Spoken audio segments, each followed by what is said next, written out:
ऐन सणासुदीच्या तोंडावर गृहिणींचं बजेट कोलमडलेलं आहे। साखर, गूळ, तांदूळ आणि डाळींच्या दरामध्ये मोठी उसळी झालेली आहे। त्यामुळे सामान्यांचं अक्षरशः कंबरडं मोडलंय। यंदा गणपती आणि दिवाळी पूर्वीच श्रावणातच दरवाढ सुरू झालेली आहे। त्यामुळे ग्राहकांच्या खिशाला मोठी झळ बसतेय। त्यामुळे आता डाळ आणि भातासह पुरणपोळीवर सुद्धा महागाईची धार आहे। तर प्रति किलो दर किती महागलेले आहेत आपण याच्यावर ग्राफिक्सच्या माध्यमातून एक नजर टाकूया।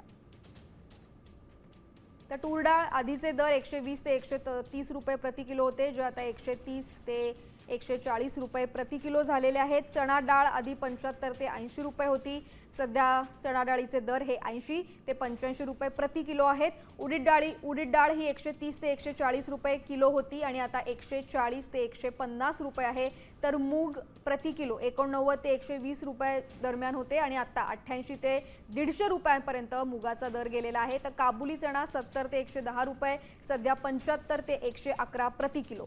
हरभरा 60 ते 75 रुपये आणि आता 68 ते 79 रुपये प्रति किलो दर आहे। तर बासमती तांदूळ हा 60 ते 102 रुपये आहे, मात्र आता तो वाढून 80 ते 110 रुपये किलोवर गेलेला आहे। तर कोलम भात सुद्धा 35 ते 56 रुपये किलोवरनं आता 40 ते 85 रुपयापर्यंत पोहोचलेला आहे।